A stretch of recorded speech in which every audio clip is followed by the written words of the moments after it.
India is on a mission to become AtmaNirbhar, self-reliant. But can that happen without the participation of women? Considering women constitute nearly half of India's population, 48%. That's our focus on India Revival Mission on Times Network this week. I am Heena Gambhir. Over the next 30 minutes, we are going to talk to 4 wonderful women about how coronavirus has impacted their business and how they have still managed to turn this crisis into an opportunity. Joining us on the broadcast today is Priya Mohan, Startup Sensei, Venture Highway. We have with us Neha Kant, who is founder Clovia, Kirti Poonia, head Okhai, and Divya Laroya, co-founder My Healthcare. Thank you very much, all of you, for joining us here on India Revival Mission. Kirti, I want to talk to you about the kind of impact that you saw, especially during coronavirus pandemic and the lockdown period specifically in your business and the challenges that you faced. So March was when it hit us, and I think hit all of us in India. The first reaction of all the companies was that, warehouses were going to close, dispatches were going to close, advertising was pulled down. But then we realized that people were buying and people were still shopping online. And being an online business had a huge advantage, because even people who were not used to buying from a website and they were used to buying in a physical store were now going to experiment buying online. And I remember the first few days, a lot of other organizations like Okhai, who also work with handmade apparel, they were struggling because there were crores of inventory locked up. Orders up until November were cancelled by physical stores, and they had nowhere to sell their inventory. So we'd known each other, all of us, for many months and years now. And we said, why not share this platform with other artisan groups? So brands, artisan groups from the remotest parts of India, we started doing video calls with them, and we started teaching them how to make Excel sheets, take photographs of their products, and upload them online. And I remember in the start of March, April, June, we used to launch one artisan group a week. And now we're almost launching one artisan group every day. So we were about 2,300 women at the start of COVID. And now we're a group of 23,000 women artisans. So it has been fantastic for Okhai per se. In the thought of helping others, we have grown, and a sense of sisterhood has formed in our industry, where we're no longer fighting against each other or working against each other, but really working together. If I talk about individual artisans, I remember everyone was fundraising for relief during the start of the pandemic, and I called one of our leading artisans, Rami Ben, and I said, Ki, Rami Ben, is there a problem in our village also? Do we need to raise funds for food? So she said, I don't think so, but let me check with all the women and get back to you. And she came back after a few hours and she said that, no, हमें बिल्कुल भी relief work नहीं चाहिए. हमारे पास Okhai की savings है that we have been saving for all these years, and none of them had to sort of do anything apart from their savings that they had for so many years and the work that they were now getting at home, so they could also work from home. And this really brought such a sense of satisfaction that we've been doing something right in the last few years. Okay, that's very interesting and very inspiring as well. Now, Neha, if you could also tell us a little bit about your business and the kind of challenges that you faced, especially during the lockdown period. Well, of course, during lockdown, revenue suddenly went down to zero, and we had about 3,000 karigars at that time working with us, and 400 plus of our own workforce who were looking up to us as to what the outlook is going to be. So those were stressful times, but I think we were very, at that time we didn't know, but then eventually we were very well placed in terms of being a digital first brand, and also a lingerie and a loungewear brand. Post-COVID, the whole scenario changed, and with work from home, people were looking more for casual clothing, and innerwear is always something that women needed. So we were very, very well placed, and as soon as lockdown started to lift from May onwards, we saw a surge of demand, and but we saw everything from the filter of COVID from that point on. So all our promotions, marketing communication, customer communication had that sensitivity of COVID being built up. All our product launches, all our product design concepts again were thought from the point of view that our customer is now not stepping out, and we took safety of our workers and our customers, we kept it at the paramount, and therefore so a lot of things changed, but they changed. They was our pre-COVID numbers of February sometime in July, and today our revenues are at 100% growth rate from when 2020 started. Okay, very interesting. Divya, tell us a little bit about your business and the kind of challenges that you had to face, especially during the lockdown period, and how the situation is right now. So, My Healthcare, Heena, as you know, is a digital healthcare platform, and we work very closely with hospitals, doctors, clinics, and their caregivers in improving patient engagement and providing a digital care continuum to all our patients. So for us, the lockdown was actually something which made us change our product roadmap completely. When we had started, we had known that virtual consults would be somewhere down the pipeline, right? It was part of our product journey, it was part of our platform, but adoption was never very high at that point. So it was something that we had thought we would build on later. But suddenly when the lockdown hit us in March, overnight we had to shift from an environment where we are a young startup. We are 2 years, turning 3 now. And we need to work very closely with our teams in a very collaborative manner because each one has to bring a certain skill set. It's a clinical platform at the end of the day. And I remember we had to have these emergency meetings with the senior management team to see how do we pivot, because this was something totally unexpected. Nobody in their wildest dreams had even thought that something like this could come about. So I remember our teams immediately went into a work from home, and we changed our roadmap to say the focus became virtual consults.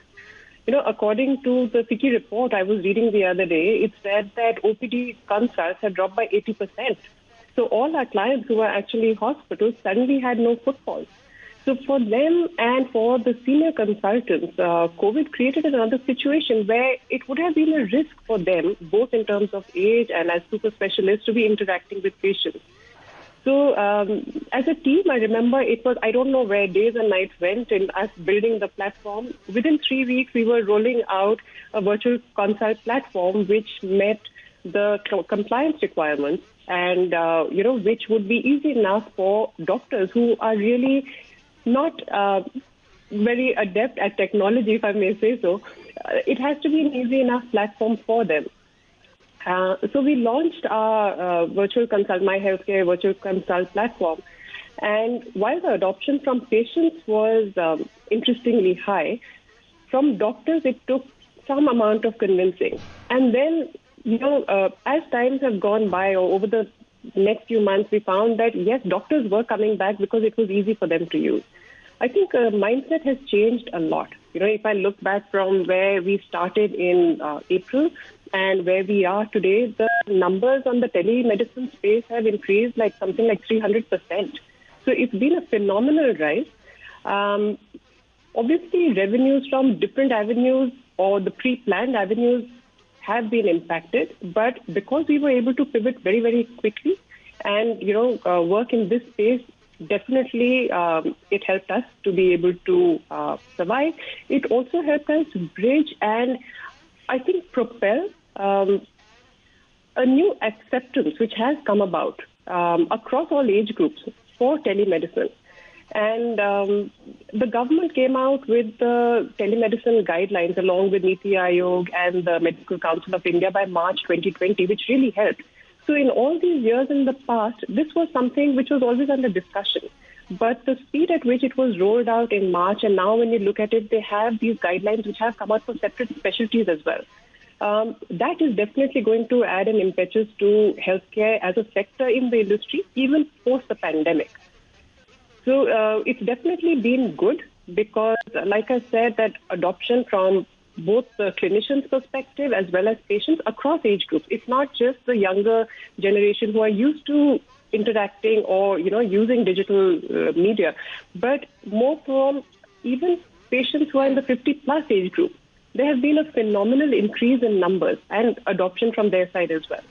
So yes, in a way, I think the pandemic, while it's been an extremely challenging time, it has really fast-forwarded certain aspects of the healthcare sector.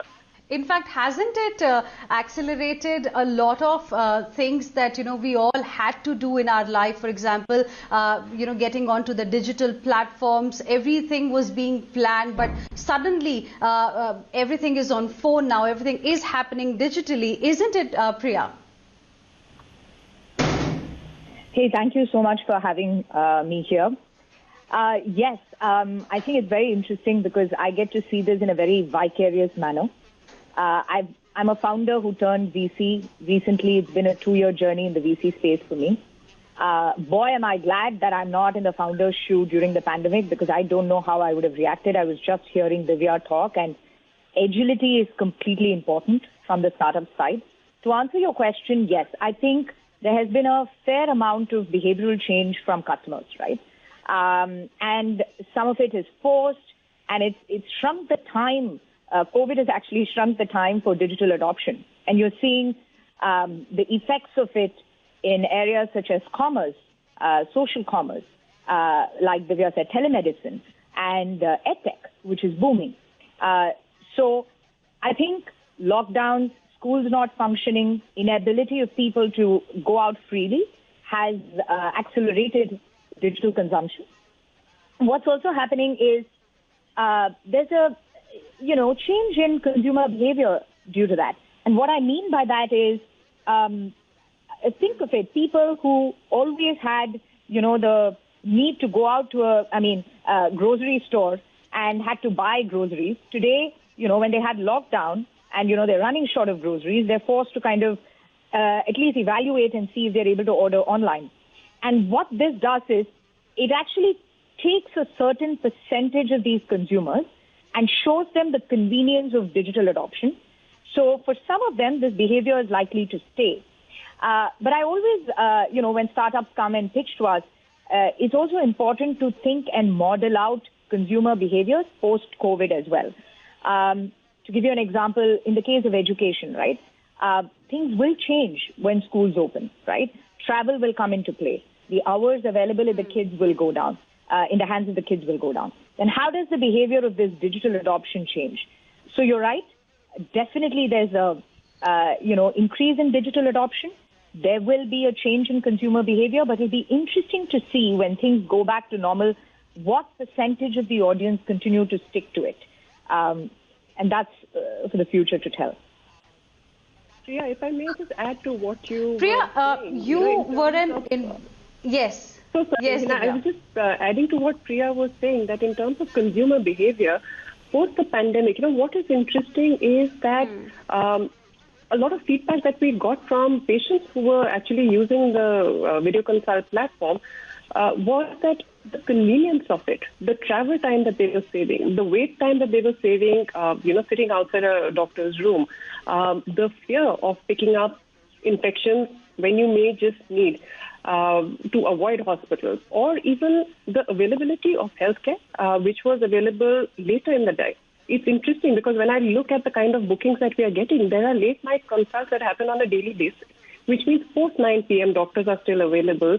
And I think that comes from a working day. That, you finish your working day and it's convenient for you to connect with a doctor online at 9:30 at night, maybe 10 p.m. at night.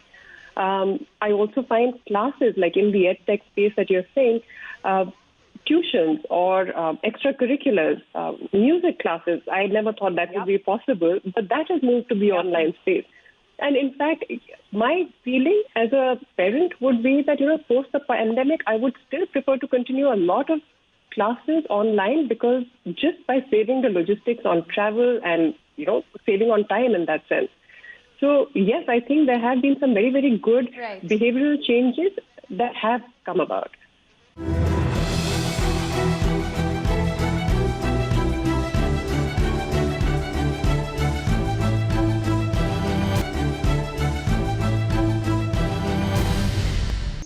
course, government has got a lot of special programs for lending for women. Why is there a need? Is it because in the normal ways it's not happening?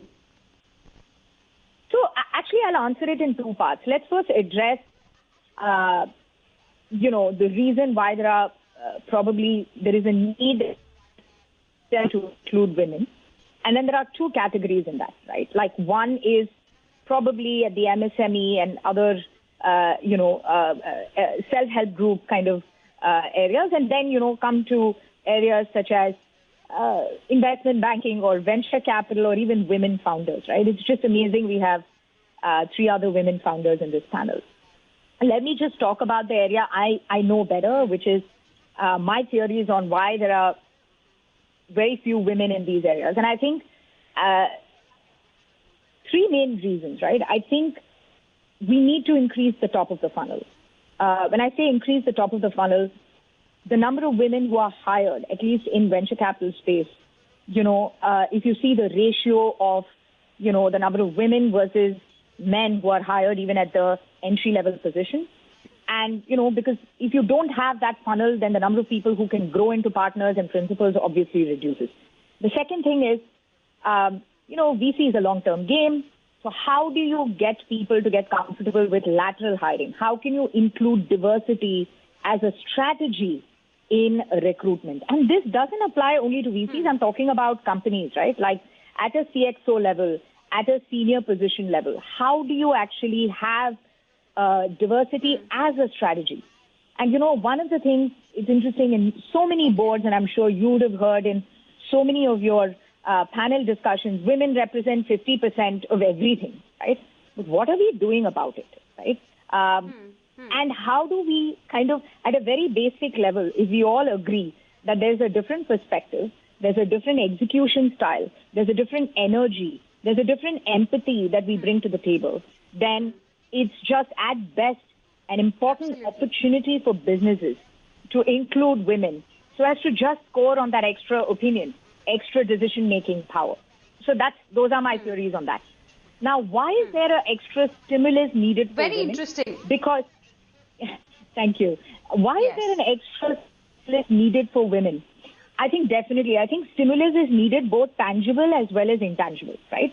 Tangible is easy to achieve, right? Like you said, lending, you see that in, let's start with the microfinance, right? The whole self-help group of women, the whole Mohammed Yunus thing. I mean, at that level, if you see the ability of women to budget at the smallest amount, right? I mean, you can see women running their households at 1,000 rupees, 2,000 rupees, right? Their ability to budget, run the families, they're very tight with cash, they're entrepreneurial. So that whole microfinance space or the self-help group use that aspect of women, right? Now, come to the entrepreneur space. It's just the access or the ability of women to get the kind of access to capital compared to men, unfortunately, is much lesser, right? Because I start with network. Absolutely. How many of the women today? That's the reason why. Right. That's the reason why, it's important to change that perception as well. I think Kirti also wanted to make a point. Yes, Kirti.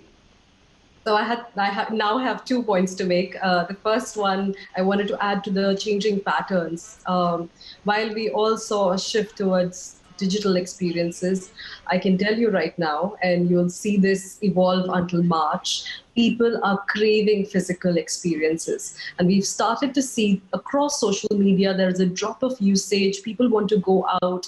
And so for brands and for companies, there is going to be yet another shift where all your energies have been focused towards digital and online experiences and sales. And now we need to re-alter the course to figure out they're no longer going to buy home products. I mean, not in the quantity that they bought last year. They want to go out.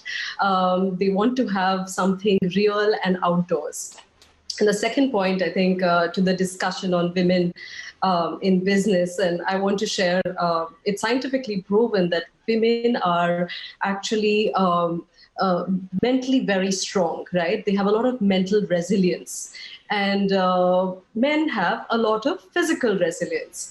And what do you need to run a business? You need a lot of mental resilience. So they do have an advantage. Thank you. Okay. Okay. Neha, now I also want to ask you, do you think the way society has got, very specific roles for women? For example, a woman can be in a certain kind of business, but they are not acceptable in certain kind of businesses. So how do you think one can really make changes in those kind of perceptions? One thing I've come to realize is that gender biases are deep-rooted in our country. And a lot of time it's not just the men who are biased against us, even women are biased against themselves, thinking what we can or we cannot do or what she can and she cannot do. So I think it's all in the mind and you've got to break it. I don't see any sector, whether it's related to science or creativity or sports, where women cannot break free. So that's one, argument I don't buy, that men do different things and women can do different things. So I think that doesn't really count in my opinion. And also I feel that Indian society, the way we are structured, it gives a lot of support. I think Indian women are uniquely placed to leverage the way family system is structured in India. Joint family system, parents being there to support their kids. So as a mother, for example, I know that I've been able to do so much because my parents supported me with and helped me with raising my child. I think I would tell all women to not just shy away and not blame the family system of India, but make advantage of it or take advantage of it. Actually, can I make a point here? All right. Yes, very quickly. I'm a living example of this, right? So the first 5 years of running my startup, I did Bangalore to Chennai in Shatabdi for literally 3 or 4 days a week. So when my daughter was 1.5, 2, there was this mom and me program which my husband had to take her. And I remember the school constantly reminding. I think one of the first things I realized, and, women, most of us are the harshest on ourselves. I think before others make a judgment, we make a judgment on ourselves. I think it's okay to stick by our choices. So, for example, I went through this entire phase of being guilty that I was not there during my child's early childhood. She turned out okay, right? My husband raised her okay. We did this together as a unit. I think take all the support without feeling guilty, right? It's always, I feel like we take it as if somebody is doing us a favor. Nobody is doing us a favor. Families are a unit. I would have done this had my husband done the back and forth from Bangalore to Chennai. I think he did it for me. So I think the first thing I would say is it needs to start within ourselves, that it's okay to accept vulnerability. It's okay to take help. It's okay not to judge ourselves so harshly. All right. I think those were some wonderful stories we got to hear on this edition of India Revival Vision. I thank all my guests for joining us here on this special broadcast. Thank you very much.